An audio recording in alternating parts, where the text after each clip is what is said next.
We have 2 more storytellers for you this evening. Our next one is our colleague at the Arizona Republic and one of the primary contributors, one of the big contributors to this big series of stories, Laura Gomez Rodriguez. Are you here? You're right here.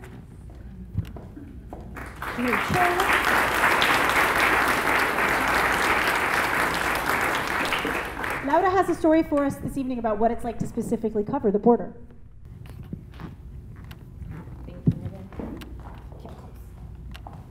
The Immigration and Customs Enforcement Office in downtown Phoenix is a place that I've been to many times as a journalist, but a recent night in February was different. I was going home after having dinner. I thought I was done for the day, and I happened to drive by this headquarters. And there were many people meeting because they were trying to stop the deportation of an Arizona mom. Her name is Guadalupe, and she was arrested earlier that day, or taken into custody earlier that day for an arrest she had 9 years ago for working with a social security number that's not her own. And so the people who were gathered there were many people from the community and activists and people who were just watching this on TV who gathered there, and they were trying to stop a van that was gonna take her down south. And her 2 kids were there, Angel and Jackie. Angel was 16 years old at the time. Jackie was 14 years old at the time. They were both wearing a wooden cross across their neck, around their neck, and they were just hoping that their mom wasn't gonna be taken down south. I remember talking to them. They were very calm. They were very mature. But eventually, the van that had their mom in it left and took her somewhere that people didn't know. The next morning, everybody learned, it was a Friday morning, everybody learned that Guadalupe was deported. So Jackie and Angel got on a car with some people from a local organization, and they drove to Nogales, Arizona, which is where Guadalupe was. And they were gonna spend the weekend with her and meet her at a shelter for people who were recently deported. And I went with them. And the story, my assignment was to tell how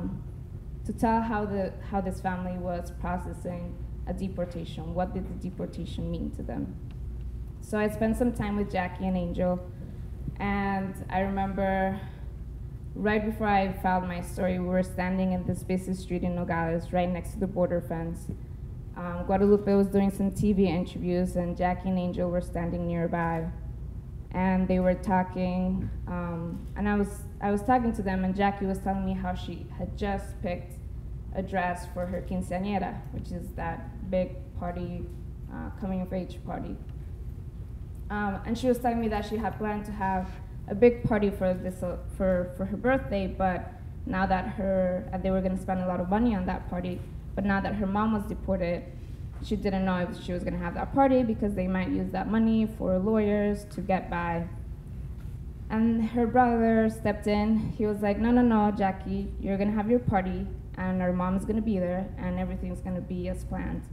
And Angel has this way of putting his hand on his little sister's shoulder that tells you that he's very protective of his younger sister. And I have an older brother too, and he's very protective of me. I'm a little sister of my brother too. Later, after I finished talking to them, I found my story. I got in my car. I showed my American passport at the crossing and went north. And I drove past that desert between southern Arizona and Phoenix.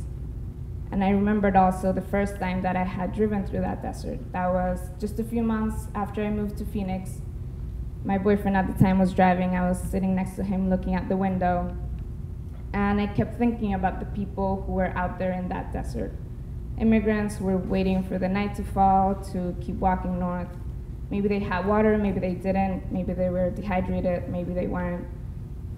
Maybe some of them were dead and never to be found again. But even though I was sharing that space with them, that space of desert lands with them, I was fine. I had my American passport in my purse, and I was in an air-conditioned car. I'm fine. And I moved to Phoenix to work for a Spanish language newspaper, and one of the big topics that we covered was immigration. And I'm an immigrant too, But for me, the immigration system worked very well.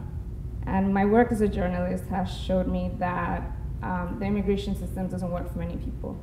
I met people who had been in this country many years without status, underemployed and underpaid. I met people who had different status within their families, dreamers, people who had come here with a work visa, but then those plans fell through. I became a citizen 10 years and 7 months after first coming to this country. My mom is an executive at a corporation, and she got a work visa, so my brother and I got a visa under hers. That was good for 3 years. After 3 years, we could renew it. So we renewed it. Then we were eligible for a green card, and we got it again sponsored through my mom's job. And then with that green card, I could apply for scholarships and go to college. And I went to school in Boston. I studied journalism. And my senior year, I was eligible for citizenship. So I applied, and it took about 5 months, and I became a citizen. And then I moved to Arizona. Another story that I did recently was an assignment that was to fly to Brownsville, Texas, and drive the whole extent of the U.S.-Mexico border in a car. So I learned many things on this trip. I've never been to many of these places. I spoke with people about what the border meant to them, what a border wall meant to them. And one of the most memorable places was at the Big Bend National Park. It's a very unique part of the border in the sense that there's not a lot of border patrol, there's not a lot of crossings that happen there. It's a very beautiful, natural part of the border. There's canyons that are thousands of feet high. It's very remote.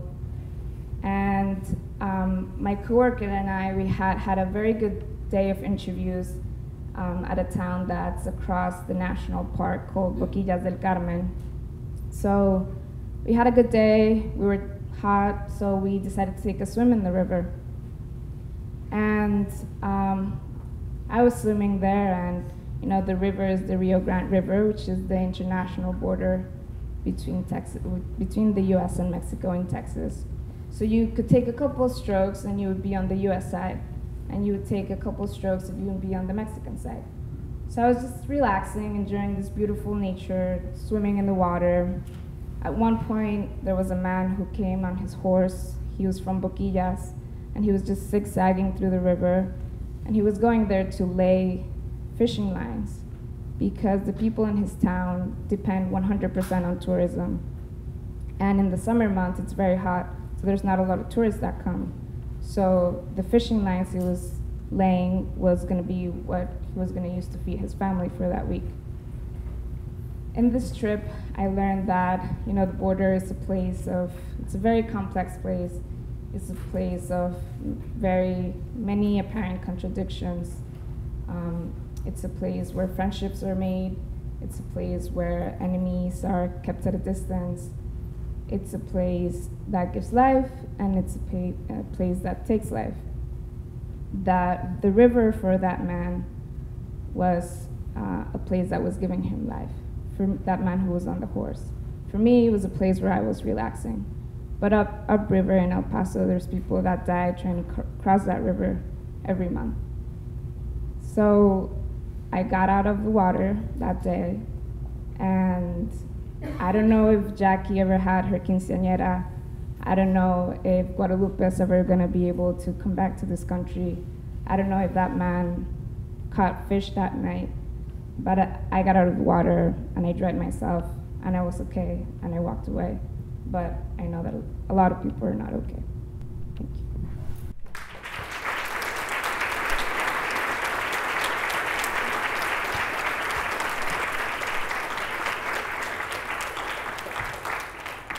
Thank you, Laura, for that story. I think it really kind of shows the complexities of our immigration system. A lot of people always say, you hear, why don't they just get in line? And I think Laura's story shows there is a line for some folks, and for other folks, there isn't a line. And also, thank you, Laura, for your dedication in using your personal experiences to kind of help tell the stories along the border as a journalist.